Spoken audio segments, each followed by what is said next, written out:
Welcome to the Deep Dive. Today, we are tearing into one of the fastest growing and highest paying sectors in the tech world, governance, risk, and compliance, or GRC. And its future AI governance. Exactly. We've pulled together a really rich stack of research, everything from foundational guides on what GRC even is, to these detailed methodologies showing how beginners can pivot into this field.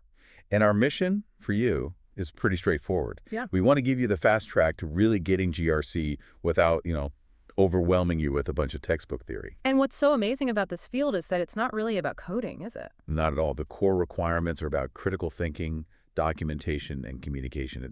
It makes GRC a perfect entry point if you're looking to make a big career change. And that really jumps out from the material. There's this core philosophy shift you need. This is our big picture nugget for today. The goal isn't just to know about GRC concepts. Right. The approach and the sources, and I love this line, is you won't just learn GRC, you will do GRC. And that single difference, moving from passive knowledge to actual documented proof, that is the separator of the job market. 100%. Companies aren't looking for someone who just passed a test on NIST frameworks. They need someone who can walk in and immediately produce an audit-ready document, a system security plan. The portfolio is everything. Okay, let's unpack that. Let's start with those foundational concepts. Before we even talk jobs, what is GRC? Think of it like the central nervous system for cybersecurity. You have the highly technical teams, right? The engineers handling firewalls and servers. All the hands-on stuff. Exactly. But GRC is the brain that directs it all. It handles the decision-making, the accountability, and crucially, all the documentation. So it's what keeps the entire security operation from just becoming this chaotic mess of expensive tools and random alerts. It provides the structure. It gives it purpose. Without GRC, there's no documented plan, no clear chain of command, no way to prove to anyone that your security is actually functional. Let's drill down into the letters then, starting with the G, governance. This sounds like it's where leadership and security meet. That's it. Exactly. Governance is about defining the rule and the strategy. It answers those big top-level questions, like what's our security vision, what policies do our employees have to follow, who gets to approve access to sensitive data, and the big one, who is responsible if something goes wrong. The accountability piece. Yes. It defines the policies, standards, and formal procedures that guide every single operation. Okay, so if governance defines the rules, then the R, risk management, is all about why those rules actually matter. Right. And this is where it gets really interesting for me, because the core question of risk management is so simple. What can go wrong? And it can be anything.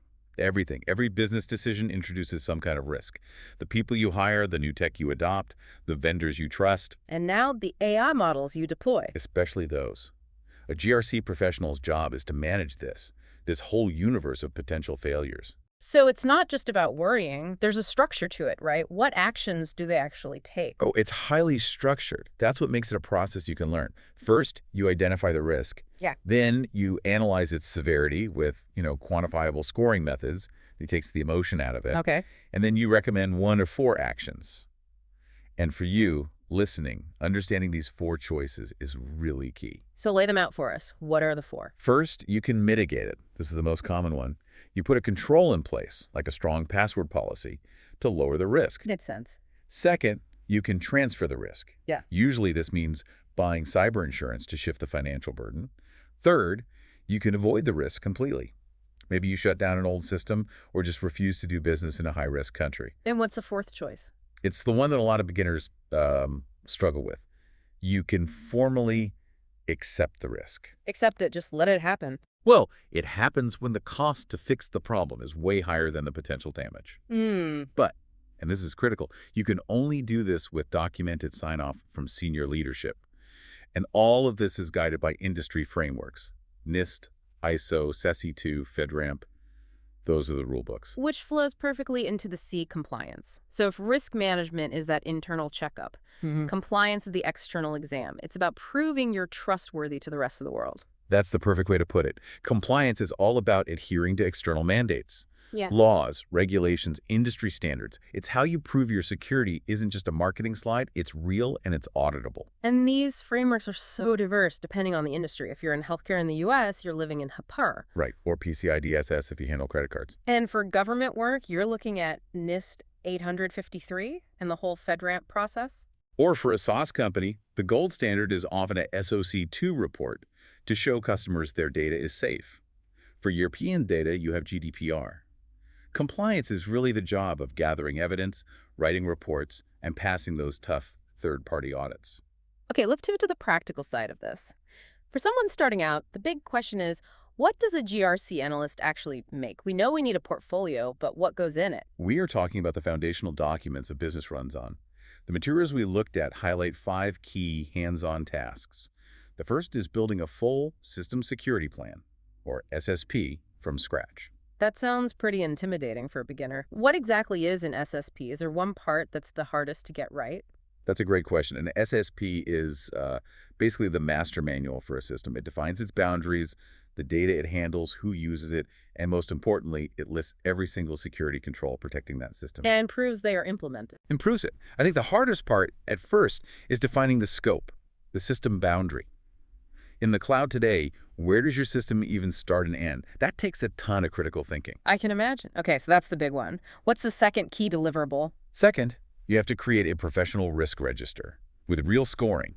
We talked about those 4 choices: mitigate, transfer, avoid, accept. Yeah. The risk register is the official, living document where all that analysis is tracked. It lets leaders see their security posture in real numbers. And the third output seems to be about turning strategy into actual documents. The materials list policies, standards, and SOPs. That sounds like a lot of jargon. It is, but the distinction is crucial. Think of it like a hierarchy. The policy is the high-level law. It just states what must be done. All employees must use strong passwords. Perfect example. Then the standard explains how you follow that law, tying it to a framework. It might say, strong passwords must be 12 characters, include 2 special characters. Got it. And the SOP.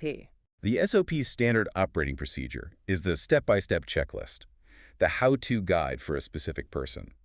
Mastering this is key because it all has to align with frameworks like ISO 27001 or NIST 853. And beyond all that internal work, there's the external stuff, right? Vendor and third-party assessments. Absolutely essential. Every time your company uses a new cloud provider or software vendor, you're introducing risk. The GRC analyst assesses those vendors, asks the tough questions, and stops bad things from getting in. That is a lot of documentation. I see the materials emphasize using specialized templates and tools to help with this. You're not starting from a blank page. You can't. The training methodologies emphasize using GRC mapping tools, AI risk scoring templates, things that immediately align your work to industry standards. It's about efficiency, just like in a real job. And the learning structure itself seems really immersive. Live teaching, guided demos, breakout labs, group projects. And they're mandatory group projects. You have to build a policy, define a system boundary, conduct a risk assessment, but crucially, they stress building the conceptual understanding first. You have to get the why before you can build the how. Which is so important, especially when we look at where this is all going. AI governance. AI GRC. The demand for this is exploding worldwide. Why now? What's the big rush? The urgency comes from the nature of AI risk. It's different. Traditional security deals with threats you can mostly define, like malware, but AI introduces these non-traditional risks. Algorithmic bias, the black box problem where you don't know how it made a decision, Right. and unpredictable system drift. Companies are scrambling to manage these risks around fairness, transparency, and legal liability. I mean, who is responsible when an AI makes a bad call that costs millions? That's a huge question. And it means GRC pros need to master a whole new set of frameworks. And entirely new expertise. Yeah. You have to understand the NIST AI Risk Management Framework, the AIRMF, and this is the big one, the new global standard, ISO 42001. ISO 42001. It's set to become the international benchmark for managing AI risks, just like ISO 27001 is for traditional security. So the concepts here are really analytical. Evaluating AI system behavior, identifying bias, confirming accuracy, and formalizing AI risk scoring. And that means you need new kinds of portfolio evidence. The training now includes a big project where you learn to do a full AI model assessment. This isn't theoretical. You're learning to test AI systems for drift and incorrect outputs. That single deliverable gives you enormous credibility. Let's zoom out for a second. How does GRC fit into the bigger cybersecurity ecosystem? It's not just paperwork in a silo. Not at all. It's the connective tissue. For network security, GRC makes sure access policies are documented and enforced. For application security, it mandates secure coding standards like OWASP. In the cloud. GRC verifies cloud setups meet NIST or SOC 2 requirements. And in incident response, maybe most critically, GRC ensures that a plan actually exists, that it's been tested, and that people follow when a breach happens. It forces preparation. It takes the chaos out of a crisis. Exactly. It makes sure all the technical stuff aligns with business goals and legal duties. Without GRC, the rest of cybersecurity is just rudderless. So for you, listening right now, what does all this mean? The career advantage here, it seems huge because it leverages communication and critical thinking skills you might already have. And the job market is booming. This is one of the fastest growing fields through 2030. Yeah. And the salaries, I mean, they justify the effort. Entry GRC roles are starting between $75,000 and $95,000. Wow. Mid-level pros can command anywhere from $100,000 to $140,000. And those AI GRC specialists. They're starting upwards of $150,000. It's a powerful reason to focus on where the field is heading. But to get those salaries, you need the career readiness part. It's not enough to just have the knowledge. It's non-negotiable. You have to learn how to build a high-impact LinkedIn profile that speaks the GRC language, tailor your resume, and present that hands-on portfolio in an interview. In practice, the materials mention live mock interviews, which seems critical. You have to be able to talk the talk. You have to transition from being a student to being an employable analyst. It's a complete package. So this whole deep dive really shows the value proposition.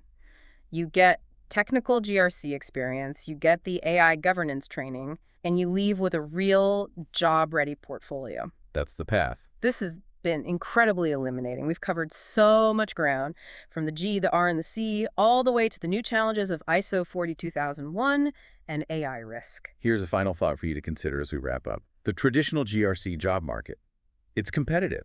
The material we went through shows pretty clearly that the real differentiator is not just knowing the frameworks. It's the proof. It's having that documented portfolio of specific industry-aligned tasks, the completed SSP, the scored risk register, that AI model assessment. Knowledge is fine, but proof is what gets you hired. So ask yourself, how will you make sure your knowledge is proven, not just understood conceptually? You have to seek out that structured hands-on learning that forces you to create the proof. It's a vital distinction for anyone looking to get into this really dynamic and essential field. Thank you for joining us on this deep dive into GRC and AI governance. We'll see you next time.